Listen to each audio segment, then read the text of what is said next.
അതിന് ഒരു പ്രധാന കാരണമുണ്ട്. കാരണം നമുക്ക് ഇപ്പോൾ ഒരു ഫുഡ് കാറ്ററിംഗ് സർവീസ് കമ്പനീനെ നമ്മൾ ക്ലയൻറ്റ് ഫുഡ് ഏൽപ്പിക്കുന്ന സമയത്ത് അവർ കറക്റ്റായിട്ടുള്ള ഒരു കണക്കായിരിക്കില്ല പറയുക. ഒരു ഏകദേശം കണക്കാണ്, 1000 പേരുടെ ഭക്ഷണമാണ് ഞങ്ങൾക്ക് വേണ്ടത് എന്ന് പറയും. ചിലപ്പം 1100 ആളുകൾ വന്നേക്കാം, ചിലപ്പോൾ 1200 ആളുകളും വന്നേക്കാം. ഫുഡ് സർവീസ് ചെയ്യുന്ന അല്ലെങ്കിൽ കാറ്ററിംഗ് സർവീസ് ചെയ്യുന്ന കമ്പനി 1000 പേരുടെ ഫുഡ് പറഞ്ഞിട്ടുണ്ടെങ്കിൽ അവരെന്തായാലും 1200 ആളുകളുടെ ഫുഡ് എന്തായാലും കാണും. പക്ഷേ അത് കൊടുത്തു കഴിഞ്ഞാൽ എന്താ സ്ഥിതി വെച്ച് കഴിഞ്ഞാൽ നമുക്ക് നമ്മുടെ ഗസ്റ്റുകൾ എത്ര പേരാണ് വരാന്നുള്ളത് നമുക്കൊന്നും പറയാൻ കഴിയില്ല മുൻകൂട്ടി. ചിലപ്പം കൂടുതൽ വന്നേക്കാം, 1300 ആളുകൾ വന്നേക്കാം, ചിലപ്പോൾ ഒരു 700 ആളുകളും വന്നേക്കാം.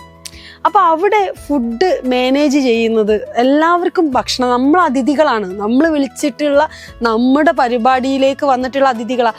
അവരെ നല്ലോണം സൽക്കരിച്ച് വിടാന്നുള്ളത് നമ്മുടെ ഉത്തരവാദിത്തമാണ്.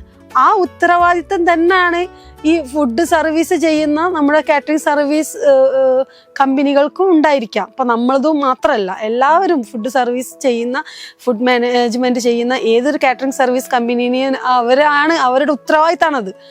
അപ്പം ഇത് നമ്മളെ അമ്മാവൻ വരും, കൊച്ചച്ഛൻ വരും, അല്ലെങ്കിൽ നമ്മുടെ അമ്മായി വരും, ഇവരൊക്കെ വന്നു കഴിഞ്ഞാൽ നമുക്ക് ഫുഡ് ഇരിക്കാനും പറ്റൂല.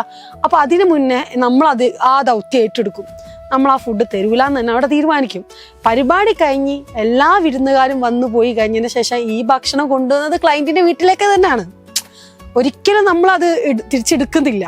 അപ്പോൾ ആ സമയത്ത് വെയിറ്റ് ചെയ്ത് ആ പരിപാടി കഴിയുന്നത് വരെ കാത്തിരിക്കാനുള്ള ക്ഷമം കൂടി നമ്മുടെ കുടുംബാംഗങ്ങൾക്കും ഉണ്ടാവണം എന്നുള്ളതാണ്. അവിടെ നമ്മൾ കിട്ടിയില്ല, ഞങ്ങൾ ചോദിച്ചപ്പോൾ തന്നില്ല എന്ന് പറഞ്ഞിട്ട് പരാതി പെട്ടിട്ട് കാര്യമില്ല.